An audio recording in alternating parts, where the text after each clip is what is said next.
This is From Hero to Zero, a show about the misconception of the demise of the music industry. We talk to heroes to make sense of the alleged zero, the music business.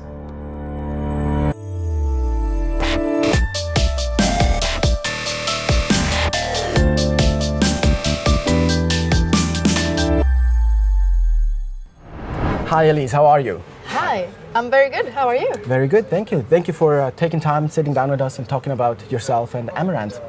Thank you for taking the time coming here to the lovely kitchen backstage area. Exactly, at Z7 in Portland, Switzerland. Yes. So, Elize, you're the female vocalist for Amaranthe, a metalcore band from Gothenburg, Sweden. Yes. You've been in the music business now since, let's say, the early 2000s, I suppose. You studied music as well, been in different projects. Where do you see the difference between the music, or being an artist, or the music business when you started, and today, maybe 15 years into your career? That's a very interesting question. I educated myself to become a musical artist because I didn't want to live my life without singing, dancing and acting. So I worked the hard way, so to speak. So I paid for a very expensive education just to make sure that I would always do this. And then on my free time, on my spare time, I had my male friends who were metal musicians, and we wrote songs. Just mostly from my side, it was most for fun, because I love to write music. I like to create, and that's the only negative thing I thought about the musical industry, is that I would always sing someone else's songs or, play a character. Mm-hmm. But now then, since we started the band, I had to find myself and see who am I, what kind of artist am I, what kind of difference can I make with my songs that I write, and what kind of difference can I make as a woman in the metal industry.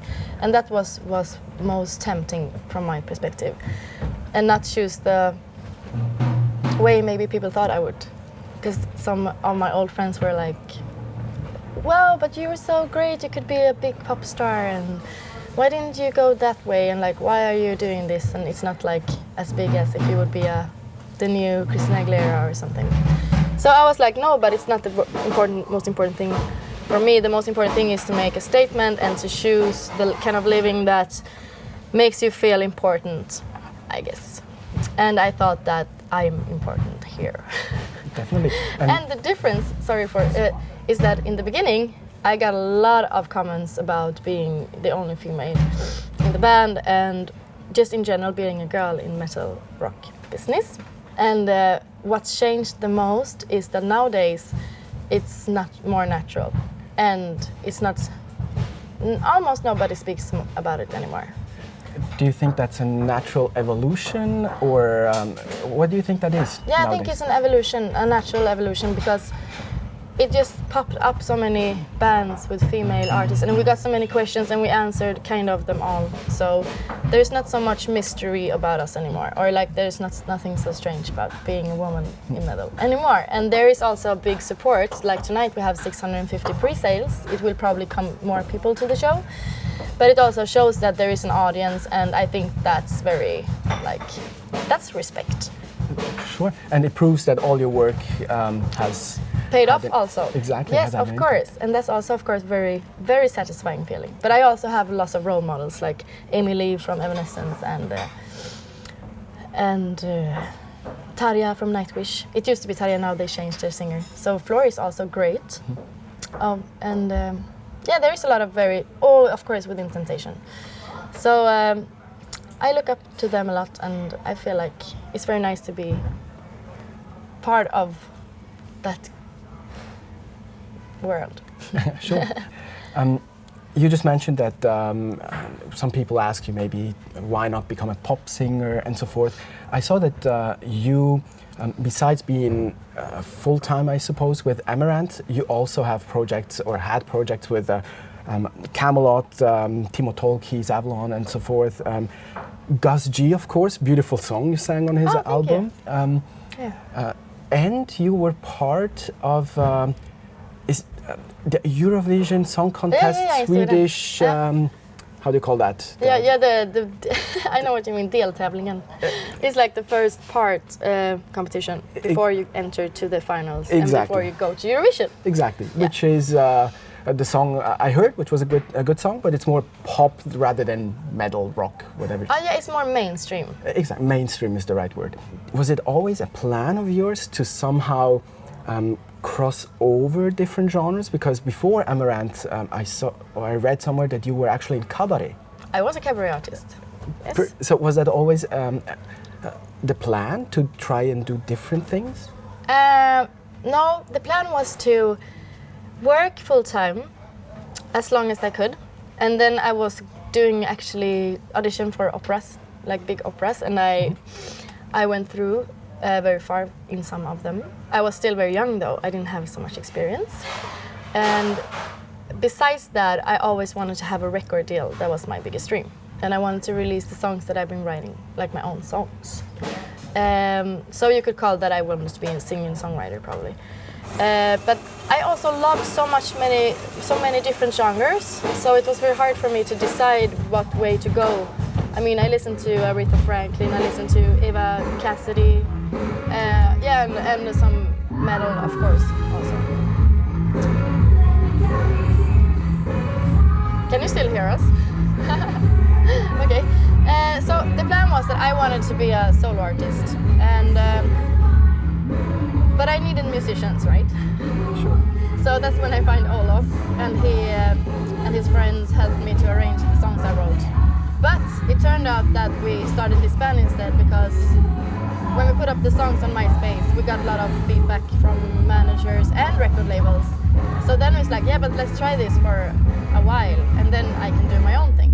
And what I did lately then is that I do these guest things to satisfy all the parts in me, because I have so many different musical, as in like the musicality that I like, and it makes me feel satisfied.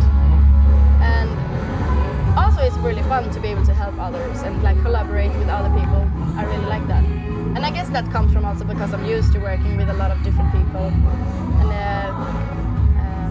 but the song that I wrote for Eurovision, that was actually a song I wrote, and I didn't have to be, the artist for it. I'm still writing a lot on the side, but it was a big dream of mine to be part of the competition. So I thought, like, okay, since I have the chance to do it now, there was no reason to say no, really. But the song means a lot to me. It's very personal, and it's about,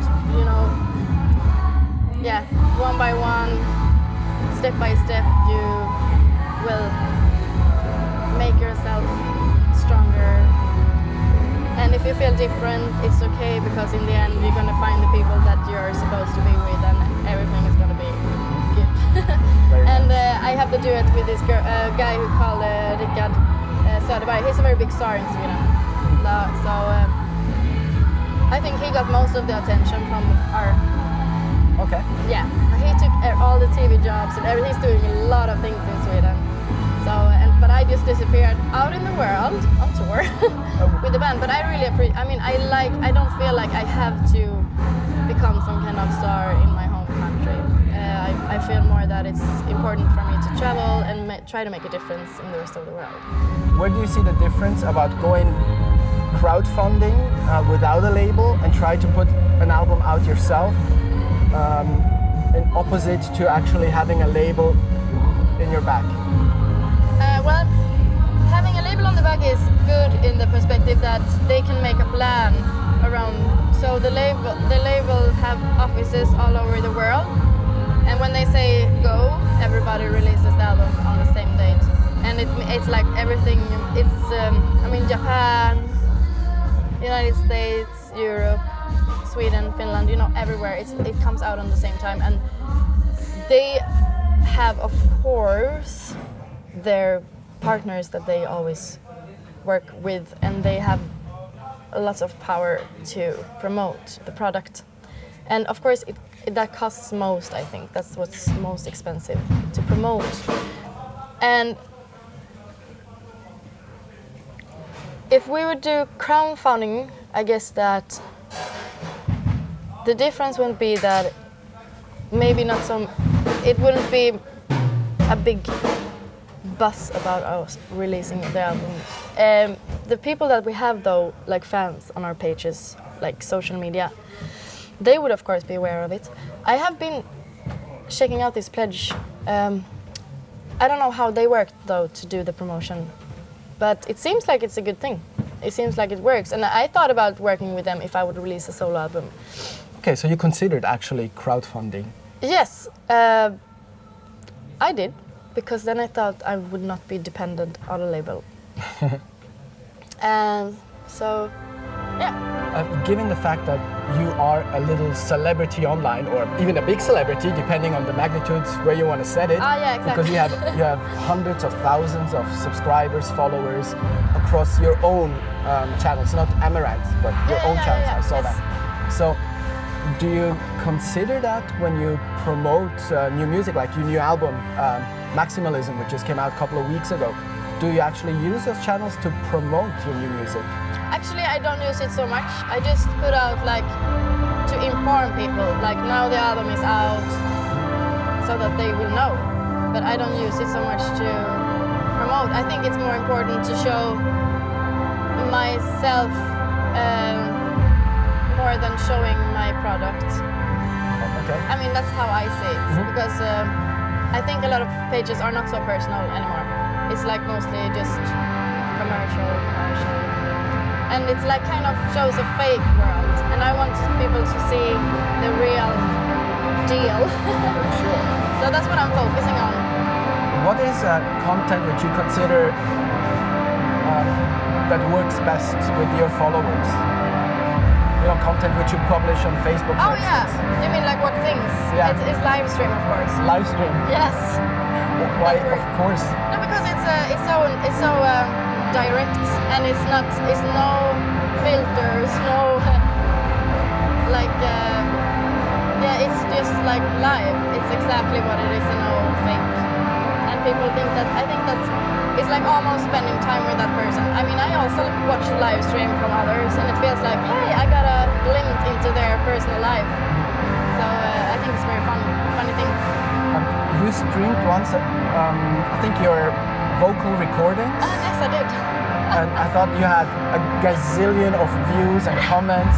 Did you actually reply to some of the comments? I did, yeah. I read them afterwards and I replied. Doesn't it take so much time? It do, but that's what I like to do when I have my free time. To read comments and, get to know people. We've talked about social media, we've talked about PR, crowdfunding. Putting it, or in a nutshell, do you think that social media is today a necessary evil for any artist, or do you actually really see it as an opportunity? Well, since I grew up without anything of this, I always saw it like it shouldn't matter. But then it started to be more, and people be like, you have a lot of followers, and I was like, yeah. And they're like, you could do so much things about it. Like you could even ask for sponsorships. You could do this, you could do that, and I was like, but it feels like cheating to me a little bit. It's because I'm old school. I mean, like I grew up without these things. But I should, if I'm like a business-minded person, I should think that it's a great opportunity and a great way to promote your music or other things. Do you also live stream from Amaranthe concerts? I never live stream from a show. I didn't do that on my private page. But the band live stream before going on stage a few times. Very good. Yeah. So we will look out for that. Well, Elize, it was a pleasure. Thank you very, very much. Thank and you. All the best for the future. And add me on Facebook. I will.